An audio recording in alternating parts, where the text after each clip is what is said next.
Oi pessoal, bem-vindos ao Bunker e hoje retomando a série O Hábito da Leitura, falando um pouco sobre nossas relembranças literárias. Não sai daí.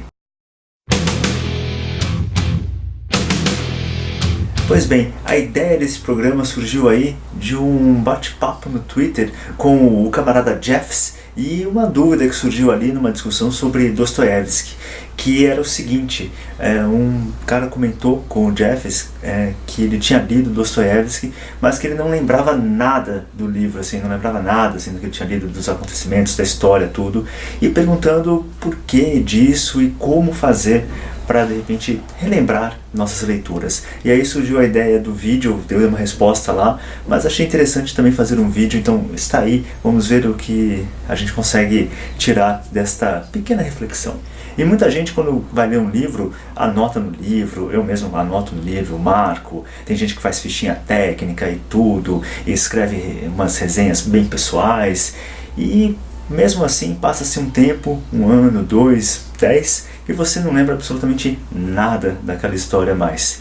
E como evitar isso? Como tentar guardar consigo alguns dos livros?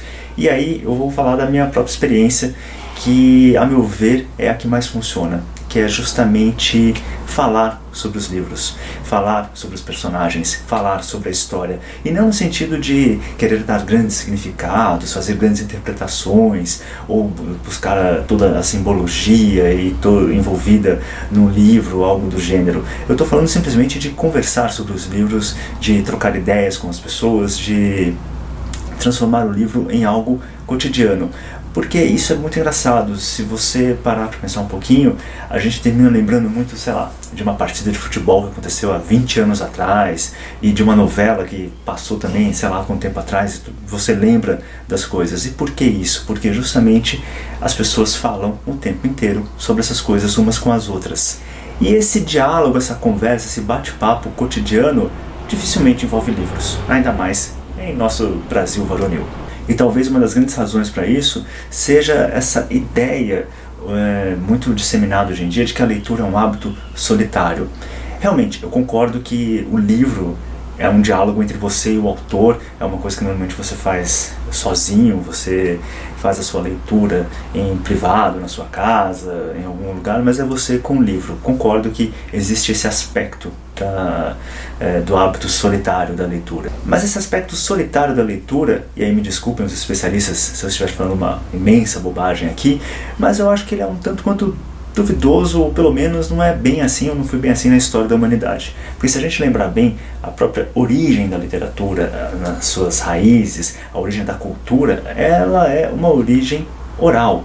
A Ilíada, a Odisseia, todos os poemas épicos, os próprios diálogos platônicos, não tem esse nome à toa, eles estão muito mais envolvidos na fala, na troca de ideias, no contar histórias uns para os outros.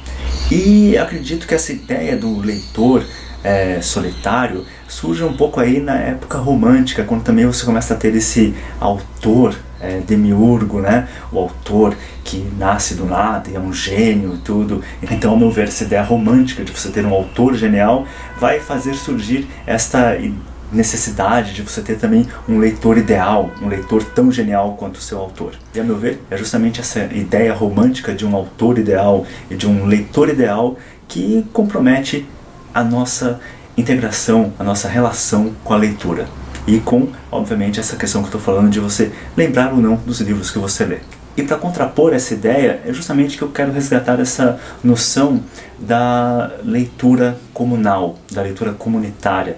Isso é, de você ler e dialogar com as pessoas sobre aquilo que você está lendo. Você encontrar pares, pessoas. Se você encontrar 2 ou 3 pessoas que se disponham a ler com vocês os livros e a conversar sobre os livros, é muito mais simples e muito mais natural você guardar essas histórias, guardar esses personagens com você. Basta ver, inclusive, que isso não é nenhuma novidade. Se pensarmos aí em algumas grandes amizades do mundo cultural, você tem aí o Eric Wagner e o Leo Strauss, o Chesterton e o Bernard Shaw, o Tolkien e o C.S. Lewis, tem o Will Eisner e o Frank Miller e muitos outros parceiros nessa aventura da conversação, porque eu acho que é fundamental isso, você encontrar pessoas com quem você possa trocar. E a meu ver é justamente esse aspecto comunal da cultura que mais está carente no país. Lógico, você tem algumas iniciativas, como por exemplo o pessoal lá em Barretos, do Espaço do Pensamento, que é um projeto fantástico, que precisa muito do apoio do pessoal da região. Aqui em São Paulo, o Rodrigo Gurgel também todo ano desenvolve um projeto de trazer pessoas para falar sobre cultura, discutir cultura. Então assim, existem iniciativas, mas mais até do que essas iniciativas mais institucionais, digamos assim, né, que existe todo um projeto por trás, é necessário este diálogo pessoal e de procura de amigos, de parceiros, como eu falei, que troquem ideias. Eu confesso, esses dias eu estava conversando com uma amiga e ela perguntou assim: mas você é inteligente, você conhece muita coisa e tal. Eu falei: não, eu não sou inteligente, inteligentes são meus amigos. Eu tenho sorte de ter caras que são muito mais inteligentes do que eu e com quem eu tenho que conviver, e para ter um mínimo de diálogo eu preciso me esforçar para conseguir conversar com eles e me educar e coisas do gênero. E o que eu falo aqui é você pegar num livro como Don Quixote e não ficar tão preocupado em todos os aspectos teológicos, culturais, dramáticos e profundos da obra, mas simplesmente conversar sobre as aventuras e desventuras do engenhoso fidalgo. E numa boa, e conversar como se você estivesse falando de uma partida de futebol ou sobre uma novela, como eu falei aqui, e encontrar pessoas que gostem de fazer isso. Outra coisa que sempre me ajudou muito a relembrar as histórias é recontá-las, é recontar essas histórias para outras pessoas. É você pegar uma trama de um livro e passar com as suas palavras numa conversa para outras pessoas e resumir aquilo. Aliás, esse é um dos motivos, inclusive, da própria existência desse canal, porque aqui eu termino exercitando justamente essa relação com vocês que estão aí do outro lado, e comigo mesmo, e com os autores, e com as coisas que eu gosto, que ao mesmo tempo que eu tento passar para vocês as coisas que eu gosto, eu também estou me educando, eu também estou guardando melhor essas informações que eu vou colhendo por aí nessa grande estrada da vida. Então acho que isso é muito importante, você aprender a contar novamente as histórias e os mitos e as ideias que vêm sustentando a humanidade já há um bom tempo. Então eu realmente acredito nisso. Recontar as histórias e ter amigos para quem recontar essas histórias é essencial para que você guarde e crie relembranças de leituras passadas. Bom pessoal, o programa foi esse, eu espero que vocês tenham gostado, mais ainda, eu espero que vocês realmente se inspirem a buscar companheiros nesta aventura da conversação, e não deixem de apoiar o canal, não deixem de conhecer a Bunker Pop Store, onde vocês também podem comprar umas camisetas massa e apoiar o canal de outra forma também.